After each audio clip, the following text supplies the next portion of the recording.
Ça touche les personnes dans leur famille, ça touche les personnes dans une entreprise. Et vous allez comprendre pourquoi, par exemple, une entreprise a intérêt d'organiser un team building avec ses collaborateurs. Vous allez comprendre pourquoi on a intérêt de faire des choses avec sa femme ou avec son conjoint ou avec sa conjointe. Vous allez comprendre pourquoi on a intérêt de faire des choses aussi avec ses enfants. Aujourd'hui, je voudrais parler de quelque chose qui s'appelle l'égrégore. Un égrégore, c'est quoi? C'est l'esprit qui unit un système. Alors pour l'instant, ça paraît un petit peu spécial, un petit peu bizarre, mais c'est juste important que vous le compreniez. Je vais développer autour de cette idée parce que dans la compréhension de ce qu'est un égrégore, vous aurez la compréhension des moyens et des outils vous permettant de construire des relations sereines, viables, à long terme, et surtout organiser une vie qui augmentera la part de bonheur. Alors je sais que sur le papier, ça a l'air super intéressant, et vous allez voir que ce n'est pas si complexe que ça. Comme je vous l'ai dit, un égrégore, c'est quelque chose qui unit un système. Dans une équipe sportive, on appelle ça l'esprit d'équipe. Okay, dans un couple, c'est l'alchimie qui fait que la relation est bonne, la relation est juste. Et même si parfois on a des désaccords, même si parfois on a des conflits, ou même si parfois on a carrément de franches engueulades, eh bien, c'est l'égrégore qui va faire qu'à un moment donné, on fera le pari de la relation et de ce qui est juste pour ça. Je vais illustrer mon propos en vous expliquant ce décor et qu'est-ce que je fais ici. En fait, je suis dans un hôtel et je suis au sport d'hiver avec mon fils. On avait décidé tous les deux de passer un moment agréable entre mecs, entre hommes et faire du ski. Bon, malheureusement, le temps n'a pas été super clément avec nous et moi, je vais vous expliquer ce qui s'est passé en vrai. Quand je suis arrivé ici, que le temps n'était pas bon, j'ai commencé à être ronchon. J'ai commencé à pas être agréable. En clair, je suis ce qu'on appelle dégoûté. J'ai eu de la chance. J'ai eu de la chance parce que mon fils Kenjin, 13 ans, il m'a époustouflé parce qu'à chaque seconde, il portait toujours un regard positif sur ce qui se passait. C'est-à-dire que on skiait avec de la neige, c'était pas obligatoirement agréable, et ben lui, il a adoré. Après, il est rentré, il est parti prendre la luge tout seul, il s'est fait des amis, il s'est éclaté. C'est-à-dire que dès qu'on regardait quelque chose, son regard, il était incroyablement positif. C'est incroyable parce que moi, j'enseigne aux gens d'être positifs et ma première journée, voire même la deuxième demi-journée, j'étais pas dans un interne vachement sympathique. Mais j'ai compris aussi une chose, c'est ce que j'étais en train de construire. Et ça, c'est important de le comprendre parce qu'à chaque moment de votre vie, vous êtes en train de construire quelque chose. Avec votre conjoint, votre conjointe, avec vos collaborateurs, avec les membres de votre famille, avec le personnel de votre association ou simplement les personnes qui vous entourent dans votre environnement, qu'ils soient proches, élargis ou restreints. Comme je vous l'ai dit, un égrégore, ça va être cet esprit qui va se créer depuis ce que vous êtes en train de mettre en place. Maintenant, il y a une chose que je voudrais que vous compreniez, c'est que l'égrégore, il a une nourriture particulière. La nourriture de l'égrégore, c'est quoi? Ce sont les souvenirs. Alors, vous aurez compris qu'on va parler d'égrégores positifs, et puis on parlera aussi d'égrégores négatifs. Un égrégore positif, ça va tout de suite faire que la mayonnaise, elle prend. Ouais, les jeunes, ils vont dire, ça le fait grave.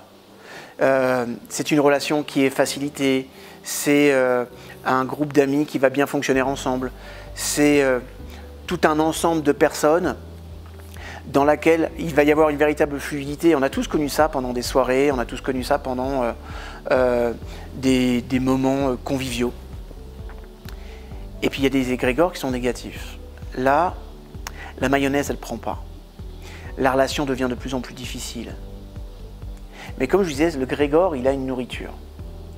Et quand vous allez comprendre sa nourriture, vous allez comprendre que vous, en tant que créateur, vous avez une responsabilité.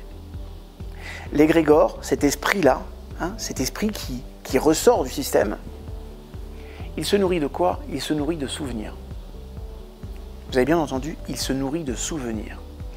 Ça veut dire quoi, mes seigneurs? Ça veut dire que plus vous allez fabriquer de souvenirs positifs, plus votre égrégore il sera positif.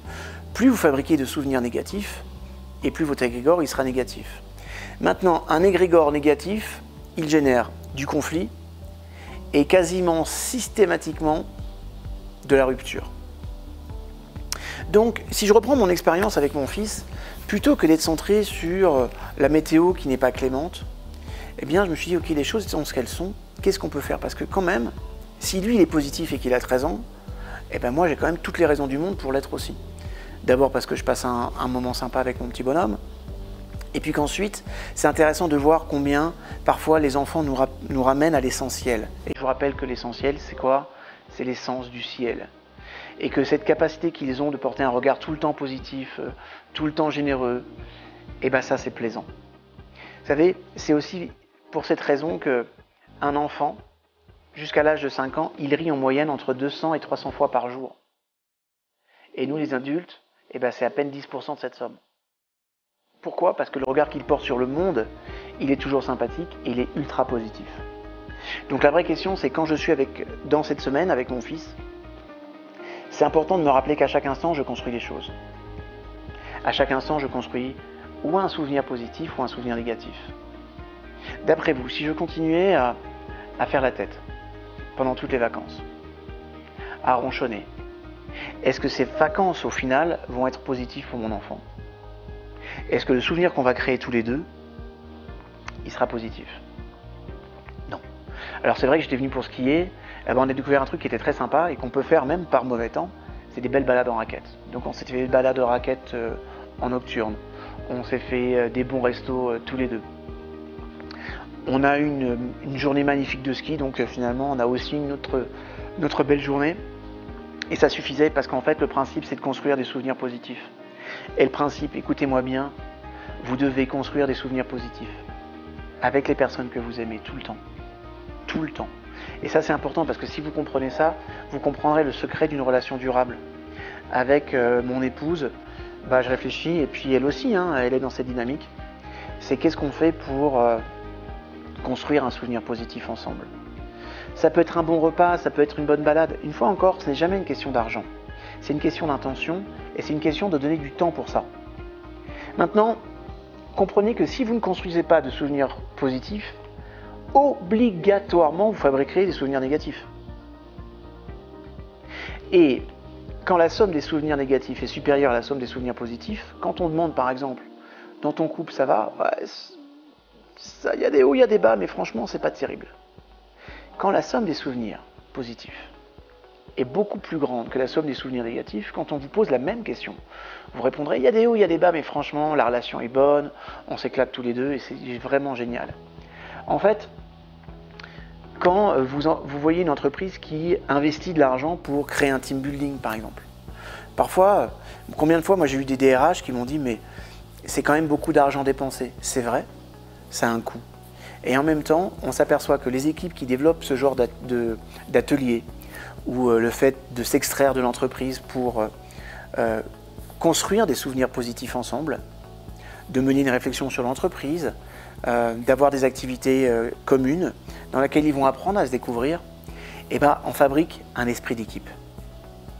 Et par exemple, les équipes sportives avec lesquelles j'ai eu la chance de travailler, que ce soit dans le monde des arts martiaux, ou du football ou ailleurs, à chaque fois on avait organisé un team building pour générer de la cohésion, même si on était parfois dans des sports individuels.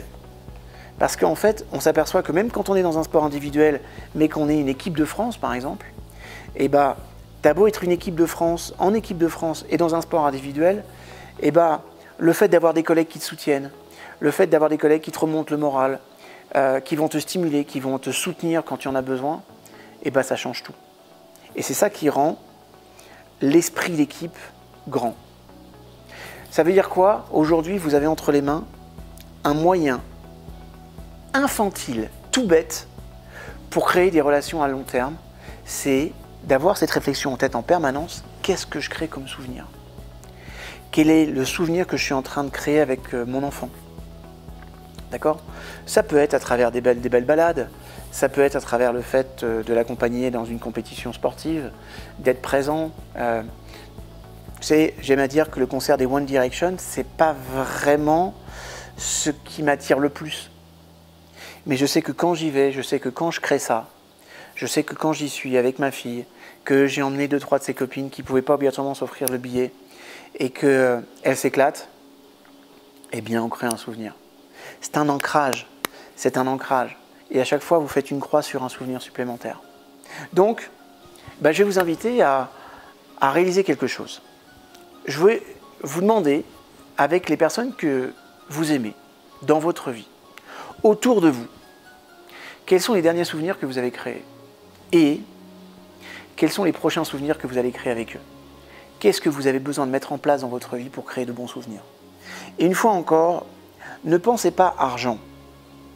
Pensez possibilité, pensez nouveauté, pensez surprise. D'accord? Mais parfois, une bonne balade en prenant sa voiture et en allant sur les quais de Seine ou les berges, ça suffit.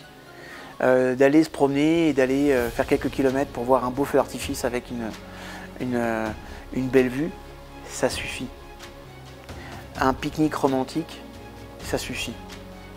Plus vous fabriquez des souvenirs positifs et plus vous renforcez l'esprit qui va nourrir cette relation et qui fera que vous allez rendre solide l'intégralité de vos expériences. Donc, je vais vous laisser parce que moi maintenant je vais aller construire d'autres souvenirs positifs avec mon fils parce que les vacances ne sont pas terminées. Mais je voulais simplement partager ça parce que mon fils m'a donné une belle leçon cette semaine et je crois que c'est important que cette leçon elle soit transmise à tous. Je vous dis à très bientôt. Abonnez-vous pour avoir l'ensemble des nouveautés que nous allons mettre en place. Si vous avez aimé cette vidéo, likez-la et quoi qu'il arrive, je vous retrouve sur une prochaine vidéo. Merci encore pour tout et à très bientôt.